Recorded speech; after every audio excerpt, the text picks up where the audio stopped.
الحمد لله رب العالمين والصلاة والسلام على أشرف المرسلين وعلى آله وأصحابه أجمعين أما بعد أيها الإخوة الكرام نلتقي وإياكم في هذا اليوم المبارك ويومنا هذا هو 29 من شهر ذي الحجة لعام 42 و400 وألف للهجرة الموافق للثامن من شهر أغسطس لعام 21 و2000 كعادتنا في يوم الأحد ونحن ندرس السيرة النبوية الشريفة على صاحبها أفضل الصلاة وأزكى التسليم وكنا قد توقفنا في درسنا الأخير على آخر أحداث غزوة بدر لا سيما قضية الأسرى. Mes très chers frères, nous nous réunissons dans cette journée, cette 29e journée du mois de Dhul Hijjah de l'an 1442, c'est-à-dire le 8 août 2021. Donc comme chaque dimanche, nous nous réunissons afin d'étudier ensemble la vie du prophète alayhi salatu wassalam, et nous nous étions arrêtés lors du dernier cours aux événements relatifs à la bataille de Badr, notamment ceux en rapport avec les prisonniers, les captifs de guerre. Avant de commencer, juste un bref rappel, très très bref, on va essayer, même si ce n'est pas trop la marque de la maison, mais concernant le jour dans lequel nous sommes aujourd'hui, le 29e jour de Dhul Hijjah. Donc on sait tous que tous les mois, à la fin du mois, on ne sait pas si le mois va finir à 29e ou au 30e jour, mais en temps normal, donc il finit au 29e jour, et c'est donc le dernier jour de l'année. C'est-à-dire que demain, théoriquement, on sera le premier Muharram de l'an 1443. Donc on passera à une nouvelle année de l'Hégire. Et on va donc laisser derrière nous une autre année. Et subhanallah, dans la mentalité contemporaine, quand on a un an de plus, les gens ils le fêtent. Mais c'est pas logique. Si je t'enlève quelque chose, t'es content ou t'es triste? Donne à un enfant 10 euros et à chaque jour enlève-lui 1 euro. Il va être content ou il va être triste? Il va être triste. Donc toi, chaque fois que tu as un an de plus, eh ben en fait, tu as un an de moins. C'est comme ça qu'il faut voir la chose.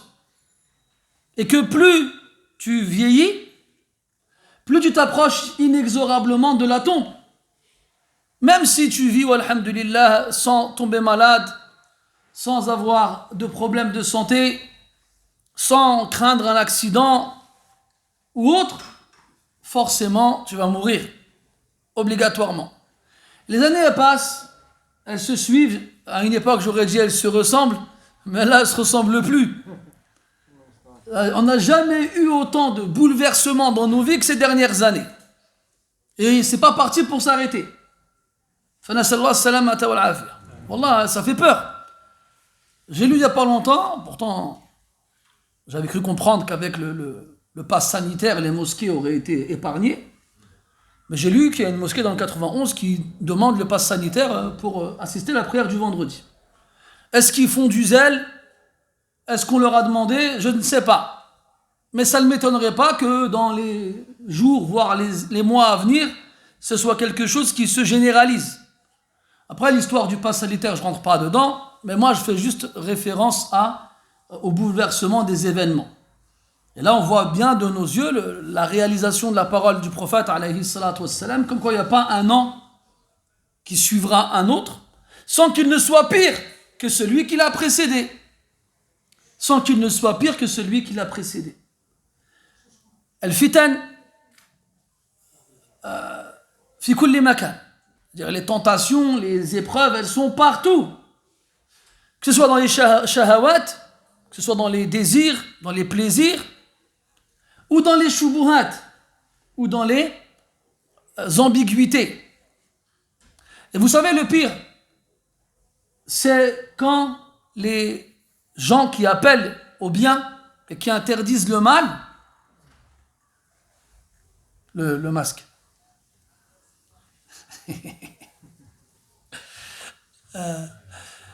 Qu'est-ce que je disais? Quand les gens qui appellent au bien et qui interdisent le mal se voient muselés avec ce masque-là, hein, qui est un masque concret qu'on voit sur vos visages, et un masque virtuel. Hein. Quand toi tu es là et tu appelles les gens au bien, tu leur interdis le mal, et qu'on vient te mettre ce masque-là, en te menaçant, en te disant attention, sinon c'est fini. C'est que si ces personnes-là elles s'arrêtent parce qu'on les menace, à une époque où on n'a jamais eu autant besoin qu'on nous rappelle le bien, qu'est-ce qui va advenir de nous? Non. Donc mes frères, vous le savez, mais on a besoin de l'entendre, préparez-vous à des temps difficiles. Préparez-vous à des épreuves. Préparez-vous à voir avec vos yeux la parole du prophète alayhi salatu wassalam quand il disait Badiru bil a'mal fitanan ka qita'il layli al-muzlim yusbihu ar-rajulu mu'mina wa yumsi kafira wa yumsi mu'mina wa yusbihu kafira yabi'u dinahu bi'aradin min ad-dunya. Badiru, ça veut dire précipiter. Al-mubadara, c'est la précipitation. Badiru bil a'mal. Précipitez des actions, c'est-à-dire empressez-vous à faire des actions vertueuses. Fitanan ka qita'il layli al-muzlim. Ça veut dire avant que ne viennent des épreuves et des tentations noires comme la nuit ténébreuse, alors précipitez-vous à faire des actions vertueuses. Attendez pas qu'elles viennent ces épreuves-là. Non, précédez leur venue en faisant beaucoup de bonnes actions. Parce que dans ces épreuves-là, l'homme se lèvera le matin croyant et ira se coucher mécréant. Ou il ira se coucher croyant et se lèvera le matin mécréant. Yabi'u dinahu bi'aradin min ad-dunya. Il vendra sa religion contre une jouissance de ce bas monde. Donc mes frères, les années passent et se suivent et ne se ressemblent plus. C'est à nous de faire attention et comme il disait Cheikh Ibn Baz rahmatullah alayhi, al-hayatu fi sabilillah as'abu min al-maut fi sabilillah. Il disait rahimahullah, vivre dans le chemin d'Allah est plus dur que de mourir dans le chemin d'Allah. Et celui qui veut mourir dans le chemin d'Allah, eh ben, il doit y vivre. Allah dit وَلَا تَمُوتُنَّ إِلَّا وَأَنْتُمْ مُسْلِمُونَ. Et nous justement, on lit la vie du prophète sallallahu alayhi wa sallam pour se rendre compte à quel point justement la droiture et la fermeté et le fait de rester constant sur le droit chemin est quelque chose de difficile. إن الذين قالوا ربنا الله ثم استقاموا rester droit sur ce chemin-là, c'est très difficile. Et si Allah ne nous le permet pas, on n'y arrivera jamais par nos propres moyens. فاستقيموا إليه واستغفروه. Restez droit dans votre cheminement vers Allah et implorez son pardon. Dans le sens où rester droit sur ce chemin est difficile et il y aura forcément des glissades. Il y aura forcément des changements de cap. Et lorsque ça arrivera, qu'est-ce qu'on doit faire? Al-istighfar. Demander pardon. Et dans Surat Hud, Allah tabaraka wa ta'ala, il a dit au prophète alayhi as-salatu was-salam, fastaqim kama umirt. Fastaqim kama umirt. Reste droit et constant comme on te l'a ordonné. Et l'imam al-Qurtubi rahimahullah ta'ala, il rapporte d'un savant chez les peu prédécesseurs qu'il a vu en rêve le prophète alayhi salatu wassalam. Il lui a dit, Ya Rasulallah, tu as dit à tes compagnons que c'est Surat Hud shayyabatka qui t'a fait blanchir les cheveux et les poils. Quel verset dans Surat Hud a eu cet effet sur toi? Il lui a répondu, Fastaqim kama umirt. Sois droit comme on te l'a ordonné, comme on te l'a demandé. rester droit, al-istiqama, la constance dans la droiture. C'est un djihad, un effort ultime et très difficile, surtout aujourd'hui. Mais ne soyez pas tristes mes frères, car l'effort, lorsqu'il est difficile, eh bien la récompense qui suit sera très grande. Allah Azza wa Jalla a dit وَالَّذِينَ جَاهَدُوا فِينَا لَنَهْدِيَنَّهُمْ سُبُلَنَا. Ceux qui fournissent leurs efforts en nous, pour nous, eh bien certes nous les guiderons vers nos voies, vers nos chemins. Comment ça nos chemins alors qu'on sait qu'il n'y a qu'un seul chemin droit? C'est les chemins du bien. Tous les chemins qui mènent vers Allah Ta'ala dans les bonnes actions. Comme quand Allah Ta'ala il parle du Coran en disant Yahdi bihi Allahu man ittaba'a ridwanahu subul as-salam. Allah Azza wa Jalla il guide celui qui suit son agrément vers les chemins du bien. Subul as-salam, les chemins de la paix qui ramènent au paradis. Et là, mes frères, les années passent et nous vieillissons et nous nous rapprochons de la tombe. Et tous les jours, on entend Flan il est mort, Flana elle est morte, tous les jours. Et un jour, ce sera nous. Ce sera notre mort à nous qu'on annoncera aux autres. Et dans le hadith, le Nabi sallallahu alayhi wa sallam, il a dit aux compagnons radiyallahu anhum, istahyu min Allahi haqqa al-haya. Éprouvez envers Allah la vraie pudeur, ou une pudeur digne de lui. Alors les sahaba ils répondirent radiyallahu anhum, inna la nastahyi walhamdulillah. Nous faisons preuve de pudeur, nous sommes pudiques et la louange revient à Allah. Rasul leur a dit sallallahu alayhi wa sallam, laysa dhak. Non, ce n'est pas comme vous le pensez, ce n'est pas comme vous le comprenez. An tastahyiya min Allahi haqqa al-haya. Qu'est-ce que ça veut dire avoir de la pudeur envers Allah comme il se le doit? An tahfadha ar-ra'sa wa ma wa'a wal batna wa ma hawa wa an tatadhakkara al-maut wal bila wa man arada al-akhirah taraka zinata al-hayati ad-dunya. فمن فعل ذلك فقد استحيا من الله حق الحياء. Cette pudeur réelle envers Allah Azza wa Jal, c'est de faire attention à sa tête et ce avec quoi on la remplit, et de faire attention à son ventre et ce avec quoi on le remplit, et de se rappeler de la mort et de la disparition, el-bila. Et celui qui veut l'au-delà, alors il délaisse les beautés de ce bas monde. Sera seulement celui qui aura agi ainsi, qui aura eu de la pudeur envers Allah, comme il doit l'avoir. Qu'est-ce qu'on doit dire nous alors? Regardez comment on remplit nos têtes. Et avec quoi on remplit nos têtes? Netflix? Comment ça s'appelle? Spotify ou la Spotify ou la Denzer ou la Deezer ou la Denver. Tout le monde a ça dans leur téléphone aujourd'hui. Aujourd'hui, c'est des applications qui sont installées directement dans le téléphone. Tu achètes un téléphone, il y a Netflix. Il y a 10 heures, ça 11 heures. Et ces applications-là, les gens, ils veulent que tu consommes de la musique, ils veulent que tu consommes des images, des films. Et regarde, c'est le réflexe qu'on a quand on n'a rien à faire. Oh, je m'ennuie, tiens, je vais regarder un film. Ou là, je vais jouer à un jeu. Pour les amateurs de jeux vidéo. Pareil, les applications jeux vidéo sur le téléphone, en veux-tu, en voilà. Qui n'a pas passé du temps sur Candy Crush, qui lève la main? C'est bon, hein, c'était pas pour de vrai. Moi aussi, j'ai jamais joué au jeu. Mais le fait est que tout le monde perd son temps dans des choses inutiles. Tout le monde. Et avec ça, on remplit nos têtes. On va parler de ce qu'on mange. Je pense que c'est pas la peine. Vas-y, lève ta main là. C'est pas la peine.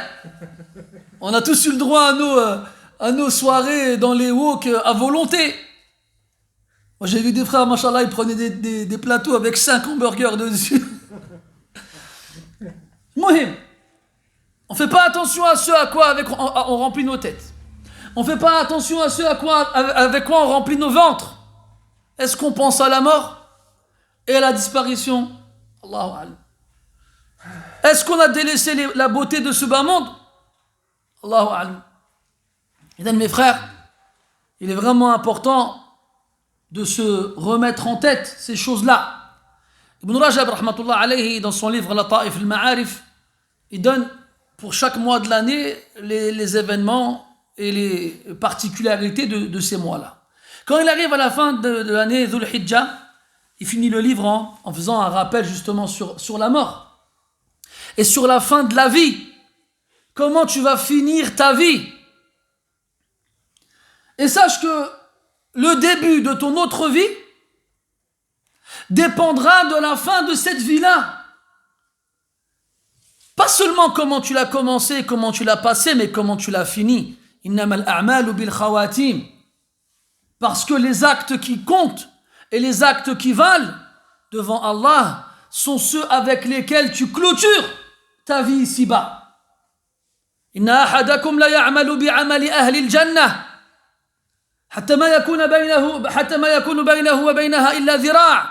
فيسبق عليه الكتاب فيعمل بعمل أهل النار فيدخلها وإن أحدكم لا يعمل بعمل أهل النار حتى ما يكون بينه وبينها إلا ذراع فيسبق عليه الكتاب وفي رواية فينطوي عليه الكتاب فيعمل بعمل أهل النار أهل الجنة فيدخلها وإنما الأعمال بالخواتيم.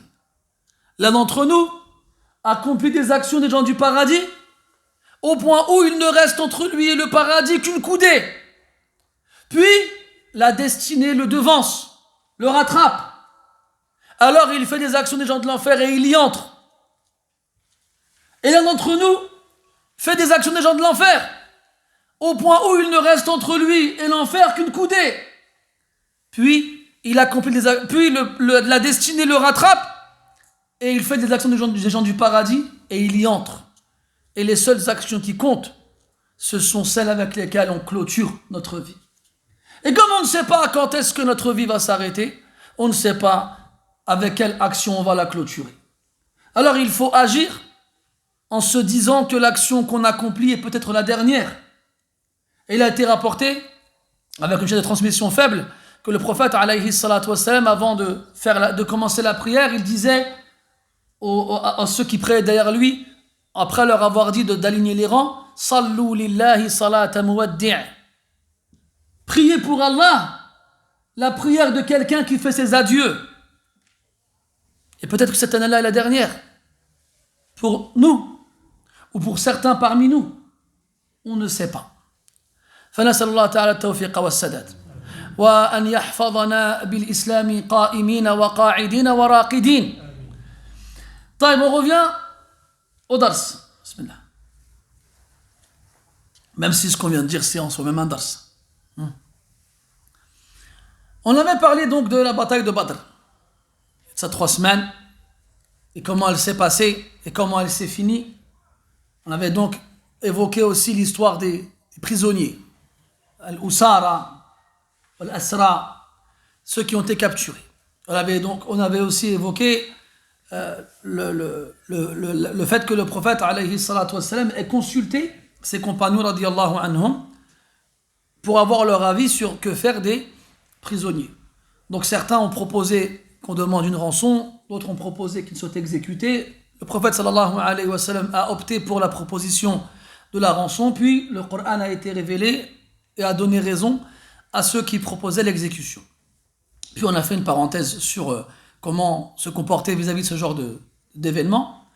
Et un élément que je voulais rajouter, c'est une parole du prophète alayhi salatu wassalam, lorsqu'il a vu les prisonniers, et il a dit « Law sa'alani al-Mut'im ibn Adi ha'ula'i natna la'a'taytuhu iyahum » Ou comme qala alayhi salatu wassalam, il a dit « Si al-Mut'im ibn Adi m'avait demandé » excusez-moi la traduction, mais c'est celle que je trouve la plus proche du sens, c'est pourriture. Al-Natna. En parlant des prisonniers. Je lui aurais donné. Alors là, je vais faire appel à votre mémoire extraordinaire et vous demander pour quelle raison le prophète a dit ça, sallallahu alayhi wa sallam. Attends. 1, 2, Ilyas, non 3, Riyad, 4, Abu Bakr, 5, Mohamed. Qui dit mieux? Personne derrière, non Comment tu t'appelles toi? Comment? Othman. Je t'écoute. C'est parce que les prisonniers, ils avaient tué les fils des compagnons du prophète. Ils les avaient tués et ils avaient tué les membres de leur famille. Non, c'est pas ça. C'est pas ça, non. Vas-y, Fouad. Parce que c'est celui qui l'a protégé à son retour de Taïf. Ahsant, fatah Allahu alayk. Al-Mut'im ibn Adi était donc de Quraysh, min kubara'ihim wa sadatihim. Et après le retour du prophète sallallahu alayhi wa sallam de Taïf, vous vous souvenez, après la mort de Abu Talib, et après que les chefs de Taïf aient refusé de se convertir à l'islam et de protéger le prophète sallallahu alayhi wa sallam, le prophète il est revenu à Mecca et il a envoyé certains de ses compagnons donc aller voir différents notables de Mecca, et le seul qui a accepté de protéger le prophète, c'est Al-Mut'im ibn Adi. Il a ordonné à ses fils de prendre les armes, puis ils ont été attendre le prophète sallallahu alayhi wa sallam à l'entrée de Mecca, et après donc ils sont rentrés ensemble et en le protégeant, en se mettant autour de lui, et après Al-Mut'im ibn Adi, il a proclamé devant Quraysh qu'il prenait le prophète sous sa protection alayhi salatu wassalam. En sachant que le Mut'im ibn Adi à ce moment-là n'était pas musulman, et il ne s'est pas converti à l'islam. Et d'ailleurs il est mort quelques temps après. Et là, quelques années plus tard, après la bataille de Badr, le prophète il se rappelle de Mut'im ibn Adi. Il se rappelle de lui. Et au moment où il se demande que faire des prisonniers, il dit, si le Mut'im ibn Adi était là, et qu'il m'avait demandé les prisonniers, de libérer les prisonniers, je les aurais libérés, sans demander la moindre rançon. Subhanallah.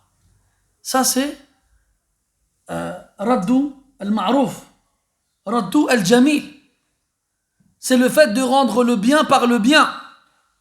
Même si celui qui t'a fait ce bien-là, c'est un kafir, même si c'est pas un musulman. C'est de ne pas lui rester redevable. Et le prophète sallallahu alayhi wa sallam, il a toujours rendu le bien qu'on lui a fait par un autre bien. Un bien égal ou bien même supérieur. C'est-à-dire quelques temps avant de mourir, alayhi salatu wassalam, dans un des derniers discours qu'il a tenu en public, à la mosquée, il a dit, il n'y a pas quelqu'un qui nous a rendu un service ou nous a donné un bien quelconque sans illa kafa'nah, sans qu'on lui ait rendu l'appareil. Sauf qui? Sauf Abu Bakr. Sauf Abu Bakr, radiyallahu anhu. C'est Allah Ta'ala qui lui rendra entre guillemets l'appareil. Ça c'était une sunna du prophète alayhi salatu wassalam. Quand quelqu'un te rend un service ou te fait un bien, tu lui rends. Et il nous a dit alayhi salatu wassalam, man sana'a ilaykum ma'rufan fakafi'uhu. Celui qui vous rend un service ou qui vous fait un bien, kafi'uhu. Al-mukafa'a, c'est quoi? C'est rendre l'appareil. C'est de lui rendre un service équivalent ou de lui faire un bien semblable. Il a dit فَإِنْ لَمْ تَجِدُوا مَا تُكَافِئُونَهُ بِهِ فَقُولُوا جَزَاكَ اللَّهُ خَيْرًا. Si vous ne trouvez pas de quoi lui rendre l'appareil, alors au moins demandez à Allah de le rétribuer en bien. Ou bien invoquez Allah Ta'ala pour lui jusqu'à ce qu'il estime que vous lui ayez rendu l'appareil. Aujourd'hui, fais le bien. Et malheureusement, n'attends pas de retour. N'attends pas de retour. Fais comme ceux dont Allah Ta'ala a parlé dans le Coran, lorsqu'ils nourrissent les pauvres et les orphelins et les prisonniers. Ils leur disent Innama nut'imukum liwajhi Allahi la nuridu minkum jaza'an wala shukura. Nous vous nourrissons pour le visage d'Allah. Nous n'attendons pas de votre part gratitude ou récompense. Quand tu fais le bien, n'attends pas quelque chose de la part de l'autre. Si il est noble dans son âme, il ne t'oubliera pas. لأن الإنسان مجبول على رد الإحسان بالإحسان. Parce que l'être humain, dans sa nature, il a été créé avec le caractère, avec le fait de garder le bien et de le rendre. Celui qui est noble dans son âme. أما غيره فلا تسأل عنه. Quant à celui qui n'est pas comme cela, ça prouve que son âme n'est pas noble. Comme il disait Ibn Hibban al-Busti dans sa Nuniya, rahimahullah ta'ala, أحسن إلى الناس تستعبد قلوبهم طالما استعبد الإنسان إحسانه. Sois bienfaisant envers les gens, tu asserviras leur cœur et les réduiras à l'esclavage. Car ça fait longtemps que la bienfaisance asservit les gens. Asservit les gens. Les gens, les nas, les gens nobles. أما الردي أما الدني أما هؤلاء فلا تنتظر منهم شيئا. Quant aux vils, aux méprisables, n'attends rien de leur part. Et là, c'est quelque chose d'énorme quand même, que c'est une leçon énorme que le prophète nous donne à ce moment-là, alayhi salatu wassalam. À un moment où il est supérieur, à un moment où il a le dessus, à un moment où ses ennemis sont au plus bas des degrés, il se rappelle de l'un d'entre eux quand même. Et il dit, s'il me l'avait demandé, je leur aurais donné. Donc n'oublie pas le bien qu'on te fait, même si ce n'est pas un musulman qui en est à l'origine. Par contre, toi, oublie le bien que tu fais aux autres. Ça, c'est une qa'ida min dhahab, c'est une règle en or. Oublie le bien que tu fais aux autres, mais n'oublie pas le bien qu'on t'a fait. Et oublie le mal qu'on t'a fait, et n'oublie pas le mal que tu as fait aux autres. C'est comme ça que le prophète sallallahu alayhi wa sallam nous a éduqués. Et c'est comme ça qu'on devrait agir. Al-Muhim, on a dit après que le prophète est rentré à Médine alayhi wa sallam. Donc il y avait la liesse et la joie de tous les musulmans en accueillant le prophète et les compagnons radiyallahu anhum après leur retour. Et en même temps, la tristesse suite à la mort de Ruqayya radiyallahu anha, la fille du prophète alayhi as-salatu wassalam, et l'épouse de Uthman. On avait dit que le prophète sallallahu alayhi wa sallam avait donné à Uthman sa part du butin malgré le fait qu'il n'ait pas assisté à la bataille. Comme il l'a marié à son autre fille, Kulthum radiyallahu anil jami'. Après cela, il y a quelques événements qui se sont passés pendant l'année, notamment avec une des tribus juives de Médine, Banu Qaynuqa'. Vous vous souvenez quand le prophète est arrivé à Médine, il a fait des uhud et des mawathiq avec les habitants de Médine. C'est-à-dire il a fait des pactes avec les habitants de Médine, que ce soit en premier lieu les musulmans, puis ensuite les mouchriquines, ceux qui ne sont pas convertis à l'islam, et qui étaient donc arabes, et enfin les juifs de Médine, dont parmi eux Banu Qaynuqa' et Banu Nadir et Banu Qurayza. Donc il y avait des clauses qu'ils ont acceptées et qu'ils se sont engagés à respecter. Après le retour du prophète à Médine, après la bataille de Badr, Banu Qaynuqa' ont été voir le prophète sallallahu alayhi wa sallam et lui ont dit: Ya Muhammad, la yaghurrannaka min nafsika annaka qatalta nafaran min Quraysh kanu aghmara la ya'rifuna al-qital. Innaka law qataltana la 'arafta anna nahnu an-nas. Ils lui ont dit: Ya Muhammad. Donc là, dès le départ, l'appellation indique un certain manque de respect et un défi quelque part. Parce que les juifs de Médine, bien qu'ils ne reconnaissaient pas la prophétie du prophète sallallahu alayhi wa sallam, s'adressaient à lui par sa kunya. Il l'appelait Ya Abul Qasim. Donc s'ils viennent d'entrer et lui disent Ya Muhammad, c'est pas pour lui dire des choses gentilles. لا يغرنك من نفسك أنك قاتلت نفرا من قريش كانوا أغمارا لا يعرفون القتال. Je ne crois pas que le fait que tu aies remporté la victoire sur une partie de Quraysh qui ne savait pas combattre te donne un privilège. Ne sois pas trompé par cela. Si tu nous avais combattu nous, tu aurais vu que ce sont nous, les gens. Ce sont nous les vrais. Donc là, il y a quand même une certaine provocation. Mais le prophète sallallahu alayhi wa sallam ne leur a pas répondu. Sabara wa lam yarudda alayhim jawaba. Il a supporté cette provocation et il n'y a pas répondu. Pourtant, comme on l'a dit tout à l'heure, il est en position de force. Mais il faut toujours regarder loin. Il ne faut pas regarder juste le bout de son nez. Il faut regarder les intérêts et les inconvénients et les avantages. Est-ce qu'il y a un intérêt à répondre à la provocation?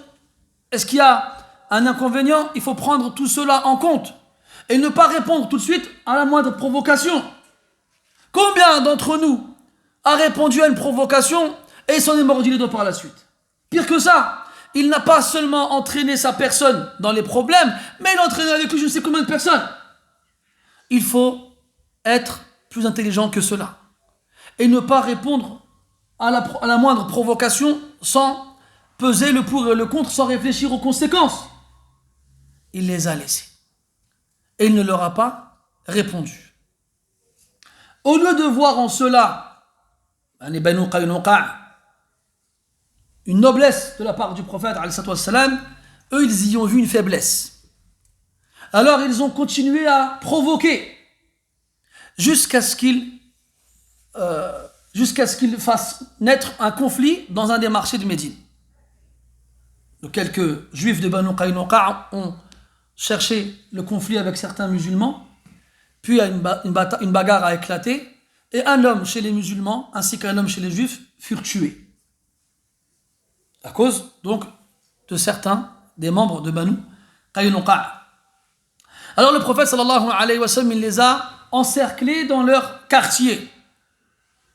Il les a encerclés dans leur quartier à la moitié du mois de Shawwal. Donc vous vous souvenez que la bataille de Badr a eu lieu pendant le mois de Ramadan. Donc un mois plus tard, les conflits reprennent dans la ville même de Médine.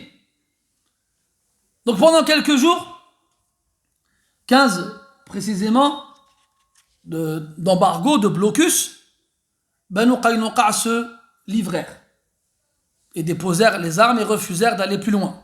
Alors le prophète sallallahu alayhi wa sallam les a exilés, les a comment on dit, pas pourchassés, exclus, pas exclus, chassés non plus. Bon, vous avez compris, hein. Un mot dans ce sens-là. Expulsés, c'est le mot que je cherchais. Quelqu'un l'avait, non? Tu l'as dit? Oui, tu l'as dit, expulsés, c'est le mot que je cherchais. Il les a expulsés de Médine. Il les a envoyés vers les frontières du Cham. Quelque temps plus tard, Abu Sufyan, il faut savoir qu'Abu Sufyan, après la défaite cuisante de Quraysh à Badr, il a juré qu'il ne se laverait pas après avoir été en janaba tant qu'il ne se serait pas vengé du prophète sallallahu alayhi wa sallam des musulmans. Aqsam. Et ça, il faut savoir que les Arabes ils avaient beaucoup de serments de ce genre-là. Il y en a dit quoi, je me laverai pas tout court. Il y en a dit quoi, je me couperai plus les cheveux. Hada il a dit la aghtasilu an janabatin hatta antaqima min Muhammadin wa ashabihi. Je ne me laverai pas après avoir eu un rapport sexuel tant que je ne me serai pas vengé du prophète et de ses compagnons radiyallahu anhum. Alors il est sorti avec 200 cavaliers et ils se sont approchés de Médine et qu'est-ce qu'ils ont fait? Ils sont rentrés dans une palmeraie. Ils ont brûlé une partie des palmiers et ils se sont emparés d'un troupeau et ils ont tué le berger. Puis ils sont partis. Rijal. Donc ils viennent. Est-ce que c'est une vengeance? C'est pas une action d'homme. Quand tu prétends te venger, tu vas donc affronter la personne de laquelle tu veux te venger. Amma, tu viens, tu brûles des arbres, tu voles des moutons et tu tues le berger. Où elle est là, la vengeance? Ala kulli hal, ils ont tué 2 hommes, pardon. Le prophète, il a appris la nouvelle, sallallahu alayhi wa sallam, il a donc pris un groupe de ses compagnons avec lui et ils ont été à leur poursuite. Quand Abu Sufyan, qui s'était arrêté pour se reposer avec ses cavaliers, a appris que le prophète était sur leurs traces, ils sont partis en fuyant et en laissant toutes leurs provisions sur place. Beaucoup de dattes et de sawiq. Sawiq, on avait vu ensemble, c'était une sorte de confiserie qui faisait une pâte avec de la farine, des dattes écrasées, ila akhirih. Ils ont tout laissé sur place pour partir khfif, léger, et ne pas perdre de temps, de crainte à ce que le prophète les rattrape. Et quand le prophète est arrivé donc à leur campement, ils ont trouvé leurs provisions et ils n'ont trouvé personne avec eux. Alors les musulmans ont récupéré les provisions qu'il y avait. Et comme il y avait en majorité du sawiq, on a appelé cette expédition-là Ghazwatu as-Sawiq, en référence à cette nourriture qui a été laissée derrière eux. Puis ensuite, il y a eu d'autres événements, et entre autres, le dernier, avant l'événement majeur qui va suivre, c'est une ghazwa qu'on appelle, ou plutôt une sariya qu'on appelle Al-Qarada. Ça s'est arrivé au mois de Jumad al-Akhirah, de la 3e année de l'Hégire, et où le prophète, alayhi salatu wassalam, il a envoyé ses compagnons, radiyallahu anhum, et à leur tête Zayd ibn Haritha, radiyallahu anhu. Ils étaient une centaine de cavaliers, après qu'ils aient appris qu'il y a une caravane de Quraysh qui revenait du Sham. Donc, Zayd et ses cavaliers interceptèrent la caravane et s'emparèrent du butin, s'emparèrent de son contenu, tout ce qu'il y avait dedans. Quant aux voyageurs de Quraysh, ils purent s'enfuir. Et le guide de cette caravane-là, il a été capturé, et quelque temps après, il s'est converti à l'islam. Et le montant, la valeur de cette caravane s'élevait à 100 000 dinars, ce qui était une somme énorme. Et ce qui a fait très mal à Quraysh. Donc déjà, Quraysh, ils n'ont pas réussi à se venger jusqu'à présent de la défaite de Badr, et leur tentative était assez méprisable, et pour couronner le tout, eh bien, ils ont perdu une caravane dont la valeur était énorme, dont la valeur était grandiose. Et c'est donc pour cela que Quraysh a décidé de se venger, mais cette fois en mettant les bouchées doubles et en allant réellement au combat. Et c'est là qu'on a la bataille de Uhud. Et c'est là qu'on arrive avec la bataille de Uhud, celle qui va donc avoir lieu à peu près 1 an après la bataille de Badr.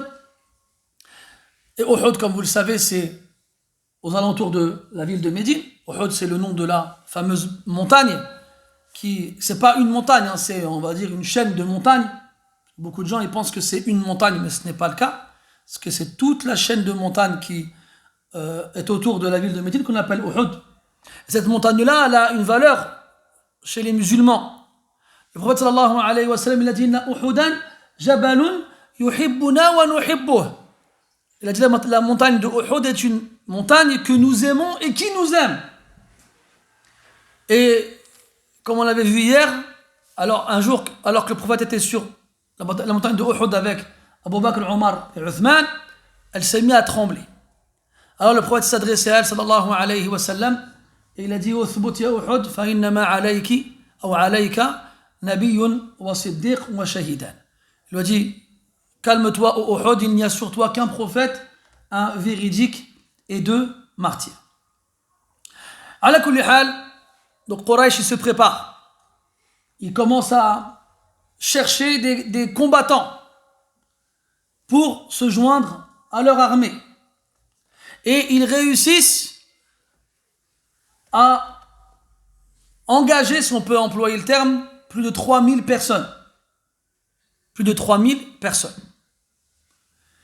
Avec un nombre presque équivalent de montures entre les chevaux et les dromadaires pour les accompagner. Et on avait vu ensemble que le cavalier, pendant la bataille, est plus avantagé que le fantassin, celui qui reste à pied.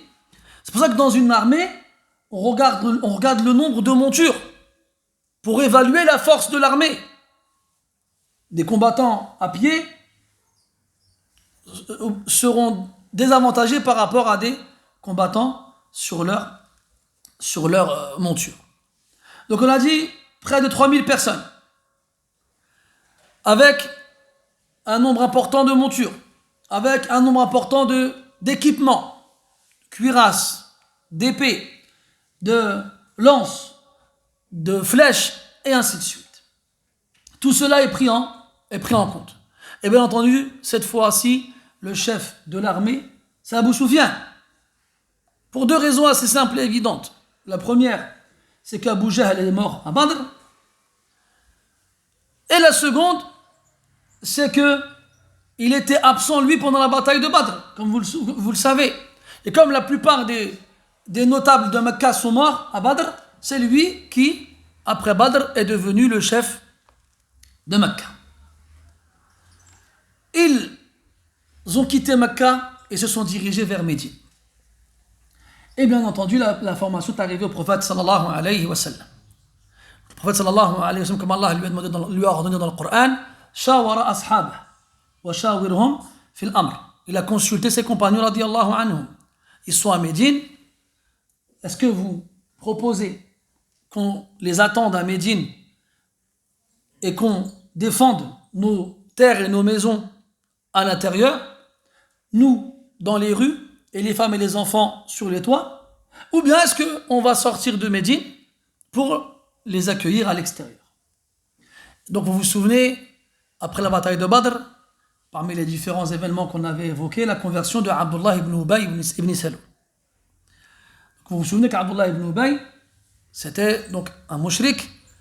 Quand il s'est converti à l'islam, il s'est converti nifaqan, par hypocrisie. Quand il a vu que le prophète avait eu le dessus sur Quraysh, il s'est dit il vaut mieux être musulman que ne pas l'être, quand on est notamment à Médine. Alors il s'est converti à l'islam. Donc lui, bien entendu, il aurait préféré que la bataille ait lieu dans la ville de Médine. Comme ça, il n'aura pas besoin de sortir. Et comme ça, si jamais il se cache, on ne le verra pas. Alors il a été le premier à proposer à ce qu'on combatte à l'intérieur de la ville de Médine. D'autres compagnons ont proposé autre chose. Donc après, bien sûr, dans les différentes versions, il y en a qui disent que personne n'a parlé en dehors d'Abdullah ibn Ubay.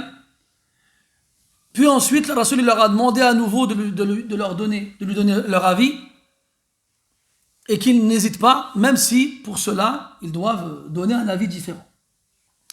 Quoi qu'il en soit, ce qui s'est passé par la suite, c'est que certains compagnons ont proposé qu'on les accueille à l'extérieur, qu'on aille plutôt à l'extérieur de Médine pour les accueillir et combattre à l'extérieur de la ville de Médine.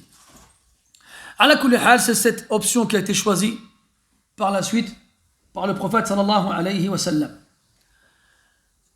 Et donc, l'appel est lancé, et les préparatifs commencent, et l'armée donc se forme.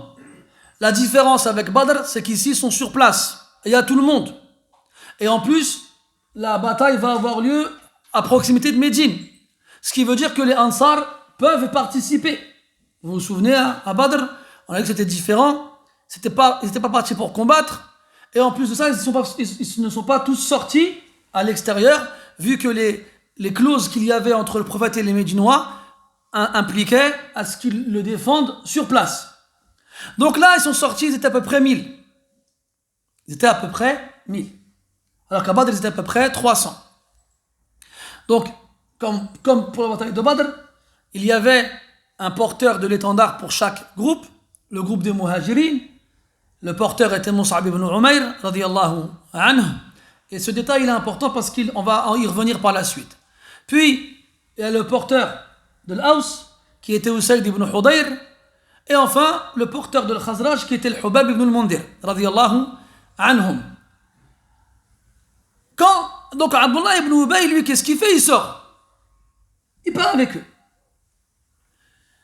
Puis en arrivant sur place, il dit, moi j'ai pas signé pour ça, entre guillemets, je refuse de combattre à l'extérieur, je reviens sur mes pas. Il fait demi-tour et il réussit à convaincre avec lui 300 personnes. Donc il y a pas moins du tiers de l'armée qui, à ce moment-là, la quitte. Et dans le Coran, Allah tabaraka wa ta'ala, il parle des hypocrites qui ont pour but de retarder les croyants. On appelle ça tathbit, bitta. À ne pas confondre avec tathbit, bitta. Al-tathbit, c'est le fait de pousser, de décourager quelqu'un. Al-muthabbitun, de décourager quelqu'un à faire le bien. Et c'est ce qu'il faisait. Et il ne touchait pas seulement les hypocrites comme eux, mais il touchait aussi les croyants à la foi faibles ou au cœur malade. Et le prophète sallallahu alayhi wa sallam, il a dit dans le Coran en parlant de cela, wa fiikum samma'una lahum. Et il y a parmi vous des samma'. Il n'a pas dit seulement quelqu'un, des gens qui les écoutent, qui les entendent. Samma' ala wazni fa'al, qui les écoutent beaucoup. Qui les écoutent beaucoup. Et ça a toujours existé. Et comme il disait Hudayfa ibn al-Yaman radiyallahu anhu, après la mort du prophète sallallahu alayhi wa sallam, il a dit que les hypocrites, aujourd'hui, à son époque, quelques années après la mort du prophète, ils sont pires que les hypocrites à l'époque du prophète sallallahu alayhi wa sallam. Il a dit parce que les hypocrites à l'époque du prophète sallallahu alayhi wa sallam, ils se cachaient. Il a dit aujourd'hui, ils se montrent. Il a dit ça à son époque. Et qu'est-ce qu'on doit dire nous aujourd'hui? Et les ulama disent que les hypocrites, quand les musulmans ils sont forts, ils se cachent, ils se font discrets, ils ne se font pas remarquer. Mais quand les musulmans ils sont faibles, ils se montrent et ils parlent à voix haute et ils font tout pour attirer l'attention. Les hypocrites, al-munafiqoun. Les ulama disent, les salafis disent, avant, il y avait une khutbah du vendredi consacrée aux hypocrites une fois par mois. On leur parlait toujours des hypocrites. Et regardez dans le Coran comment Allah Ta'ala parle des hypocrites. Ne serait-ce qu'au départ, dans Sourate Al-Baqarah. Il parle des croyants dans 4 versets. Puis des kuffars dans 3 versets. Puis des hypocrites dans beaucoup de versets juste après. Dans le début du Coran, wa minan nas. Et parmi les gens. Et regarde tous les versets dans le Coran qui commencent par wa minan nas. Et parmi les gens. Wa minan nas man yaqulu amanna billahi wa bir rasuli wa amanna billahi. Wa bil yawmil akhir, barakallahu fik. لا مش هذه وباليوم الآخر وما هم بمؤمنين يخادعون الله والذين آمنوا وما يخدعون إلا أنفسهم وما يشعرون jusqu'à l'exemple qu'Allah il a donné juste après avec celui qui allume un feu et qui avance et quand le feu il s'éteint il s'arrête. Donc c'est des choses à prendre en compte très importantes. L'hypocrite il n'est pas là seulement pour sauver sa peau, il est là pour empêcher les gens d'avancer. Il est là pour les faire douter. Il est là pour les empêcher d'aller vers l'avant. Al-munafiqun. Et c'est extraordinaire quand même quand on voit une époque comme la nôtre où on entend le moins parler des hypocrites. On dirait, masha'Allah, tout va bien. Là, au contraire, souvenez-vous, on l'avait vu ensemble. Le hadith qui nous dit que les prières les plus difficiles pour l'hypocrite sont celles de Subh et de l'Isha. Et ne croyez pas que c'est en rapport avec l'heure de la prière. Non, c'est pas par rapport à ça. C'est parce qu'avant, à cette heure de la nuit, on voyait rien. Il n'y a pas de lumière dans les rues, il n'y a pas de lumière dans les mosquées. Donc eux, leur but quand ils font la prière, c'est qu'on les voit. Mais là, on ne les voit pas. Donc c'est dur pour eux de venir à la mosquée sans qu'on les voit parce que ce qu'ils attendent, ils ne l'obtiennent pas. Aujourd'hui, masha'Allah, la lumière t'en veux, t'en as. À la maison, dans ton bâtiment, dans la rue et à la mosquée. On les voit les gens. Donc ne crois pas que les hypocrites aujourd'hui, ils délaissent la mosquée à l'heure de l'Fajr et de l'Isha. Bien au contraire. C'est encore même un meilleur moyen pour eux de recevoir les éloges des autres et de gagner leur confiance. Yura'un an-nas, parce que leur but à eux c'est qu'on les voit, on les trouve dans les mawatin al-hasana, dans les bons endroits. Regardez là, avec Abdullah ibn Ubay, il est sorti, il est parti. Il a fait le premier pas. Puis après, il a fait demi-tour. Il change en cours de route. Ça aussi, c'est un signe. Hudayfa radiyallahu anhu disait Inna ad-dalalata haqqa ad-dalalah. L'égarement, le vrai. An ta'rifa ma kunta tunkir. Que tu reconnaisses ce qu'avant tu considérais comme faux. Wa an tunkira ma kunta ta'rif. Et que tu considères comme faux ce qu'avant tu considérais comme bon. Wa iyyaka wat talawun. Jazakallah khair. Wa iyyaka wat talawun. Yani prends garde au changement de couleur. C'est comme le caméléon. Partout où tu le poseras, il aura la couleur de son support. Wa iyyaka wat talawun fa inna din Allah wahid. Car la religion d'Allah, elle est unique. Il y a certains individus, pour ne pas les nommer, ils ne méritent pas qu'on les nomme, ces gens-là. Vous savez, il y a une tendance qui quand même commence à avoir beaucoup d'années aujourd'hui, qui met l'accent sur les noms et sur les individus. C'est une erreur de faire ça. Il faut mettre l'accent sur les caractéristiques et les critères. Comme ça, tu reconnais le mal, quel que soit le visage de celui qui l'accomplit. Amma, tu mets l'accent sur les individus et les noms, les gens ils vont s'arrêter à la personne. Et ils seront constamment en train de demander et lui, et lui, et lui, et lui. Ala kulli hal, il y a des individus, on les a connus il y a des années de ça. Ils étaient, entre guillemets, normaux. Ils allaient à la mosquée. Ils suivaient la sunna. Ils avaient un discours cohérent avec le Coran et la sunna. Et aujourd'hui, ils se sont transformés. Transformés. Et le mot, il est faible. Et si on disait Moussikhou kana aqrab ila as-sawab. La natahawwalu fa hasb.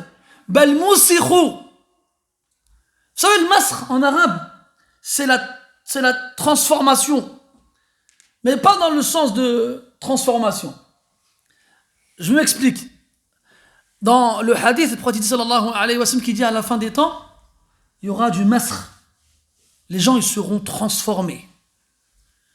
Et comme vous le connaissez, le verset où Allah Ta'ala il parle d'une tribu de Banu Israël qui a été transformée en singe et en porc. Une transformation réelle. Et comme quoi, à la fin des temps, cette transformation se retrouvera. Elle recommencera. Et certains savants, ils ont dit que cette transformation, elle peut être concrète, réelle, physique. Tu passes d'être humain à un animal, un porc ou un singe. Et elle peut aussi être abstraite. Tu restes un être humain, mais ce sont tes caractéristiques qui changent et qui deviennent celles de certains animaux, comme les porcs ou les singes, pour ne citer que. Il disait le poète Al-Qirdu, Qirdun, wa in hallaytahu al-dhahaba wa 'allamtahu nutqa al-insi wal-jani. Dit le singe, il reste un singe. Même si tu le couvres d'or et tu lui apprends la langue des êtres humains et des djinns, il reste un singe. Et fi'lan, il y a des gens, ils ont les caractéristiques des animaux. Et dans le Coran, Allah tabaraka wa ta'ala, il les compare beaucoup des animaux. كمثل الكلب كمثل الحمار أو غير ذلك. Comme les chiens, comme les ânes. Et donc il y a des gens, donc je reviens, ils étaient là avant, ils mettaient sur les manabir, ils appelaient les gens à porter la sunna, les femmes à porter le hijab. Aujourd'hui, ils disent quoi? Il n'y a pas de hijab, il n'y a pas de sunna, il n'y a rien. Ils ont des discours extraordinaires. Les mêmes personnes. Moussikhou. Ils ont été transformés. Ils ont changé du tout au tout. Et nous, on est là, certains leur vouent une haine assez importante, mais en vrai, ça devrait nous faire peur. Et ça devrait nous faire réfléchir. Et nous dire que personne n'est à l'abri, en fait. Toi, aujourd'hui, tu es là, à la mosquée, tu dis « Qala Allah, Qala Rasoul », mais il y en a, il y a 10 ans, ils faisaient la même chose. Et aujourd'hui, ils disent « Qala Socrate wa Qala Voltaire ». Wallah, on est personne à l'abri. Personne. Il ne faut jamais se sentir à l'abri. Il faut toujours avoir peur. Et ne jamais oublier que les cœurs, ils sont entre les doigts d'Allah subhanahu wa ta'ala, il les retourne comme il veut. Ne sois pas trompé par ta prière à la mosquée, par tes bonnes actions. Ne sois pas trompé et ne te sens pas meilleur que les autres quand tu les vois dehors ne pas faire ce que toi tu fais. Demande à Allah de te préserver. Demande à Allah de te guider. Et demande à Allah de ne pas t'égarer. Vous savez, après la mort du prophète sallallahu alayhi wa sallam, il y a eu la ridda. Beaucoup d'Arabes ont apostasié. Et Abu Bakr radiallahu anhu, pendant les 2 années de son califat, il dirigeait la prière et à Subh, il faisait le qunut. Il faisait la vocation avant le ruku' et il répétait sans cesse le verset où Allah Ta'ala dit Rabbana la tuzigh qulubana ba'da idh hadaytana. Dis ya Allah, n'égare pas nos cœurs après nous avoir guidés. T'imagines-toi, c'est Abu Bakr, le meilleur de la Ummah après le prophète sallallahu alayhi wa sallam, il voit les gens apostasier et il a peur pour lui. Et on fait des du'a dans la prière. Rabbana la tuzigh qulubana ba'da idh hadaytana. Après nous avoir guidés, ne te sens jamais à l'abri. Ala kulli hal, comme on a dit tout à l'heure, Abdullah ibn Ubay, il est parti. Et là, c'est sa première... comment on pourrait appeler ça? C'est la première fois que Abdullah ibn Ubay agit en tant qu'hypocrite. C'est sa première... je perds mes mots, mais vous avez compris. Sa première action en tant qu'hypocrite. Quoi? Trahison, oui. Oui. Sa première action en tant qu'hypocrite. Et ce ne sera pas la dernière. Bien au contraire. Et là, c'est très important de faire attention ou d'insister sur ces points-là. De voir comment les hypocrites, ils sont actifs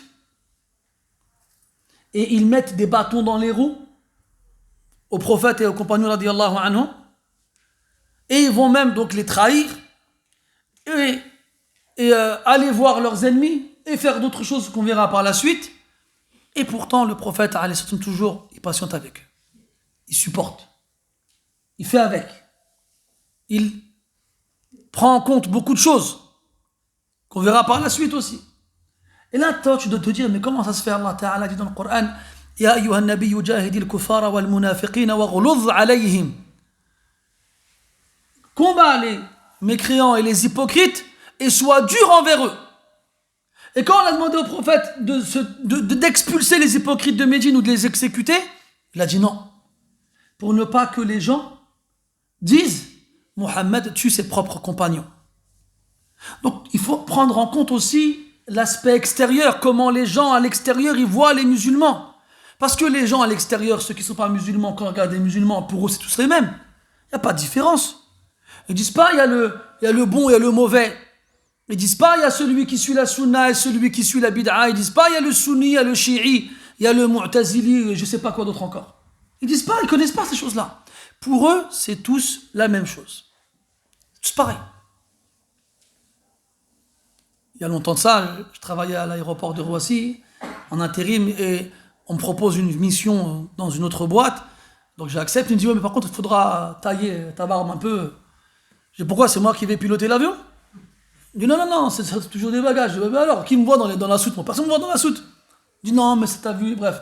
Je dis ça m'intéresse pas, je dis ça ira. Elle me dit pourquoi? Je dis parce que dans ma religion, on touche pas à sa barbe. Elle dit t'es quelle religion toi? Je dis je suis musulman. Je dis pourquoi les autres musulmans, quand on leur demande, ils l'enlèvent? Vas-y, qu'est-ce que tu vas lui répondre toi à ce moment-là? Qu'est-ce que tu vas lui dire? Ils connaissent aussi certaines choses. Ils connaissent. Ils savent que les musulmans, ils boivent pas d'alcool. Ils mangent pas de porc. Quand ils voient un musulman boire de l'alcool, ils sont étonnés. Ils disent, t'es pas musulman, toi?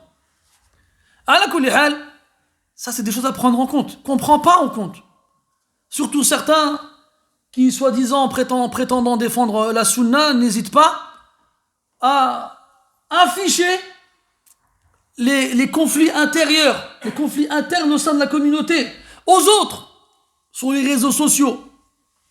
désaveu de tel contre un tel, mise en garde de tel contre un tel, dis voilà, dans les réseaux sociaux, où tout le monde y a accès. Ah, mais toi, le Jean-Jacques ou bien le Francis voilà, qu'est-ce qu'ils font encore? C'est quoi ça, désaveu? Est-ce que tu as déjà vu, toi, des désaveux des catholiques contre les protestants? Bon, à l'époque, oui, ils sont même battus, mais ça, c'était une autre histoire. Mais aujourd'hui, tu trouves pas ça, toi? Tu trouves pas les catholiques contre les protestants? Tu trouves pas, toi, je ne connais pas les différents courants chez les juifs, mais tu trouves pas des choses comme ça? Étalées comme ça sur Internet? Non, il n'y a que nous. Il n'y a que nous qui faisons des choses pareilles. Ala kulli hal, on reparlera plus précisément de la bataille de Uhud la semaine prochaine, Inch'Allah Ta'ala. Et c'est une bataille vraiment particulière. Comme on avait vu qu'Allah Ta'ala a traité la bataille de Badr dans une partie de Surat Ali Imran et dans une grande partie de l'Anfal, on verra aussi que Uhud a été traité notamment dans Ali Imran de façon plus approfondie et beaucoup plus développée. Et on verra donc comment cette bataille s'est passée et les différents événements et bouleversements qui y ont eu lieu, et notamment surtout les leçons qu'on devra en tirer. Inch'Allah ta'ala, in qaddara Allahu al-baqa'a wal-liqa. Wa ila هذا اليوم نسأل الله تعالى أن يحفظنا وإياكم وأن يعيننا على طاعته في هذه الأزمنة الصعبة المتأخرة ونسأله عز وجل أن يوفقنا لكل خير. سبحانك اللهم وبحمدك أشهد أن لا إله إلا أنت نستغفرك ونتوب إليك وصلى الله على نبينا محمد وعلى آله وأصحابه أجمعين والحمد لله رب العالمين وبارك الله فيكم.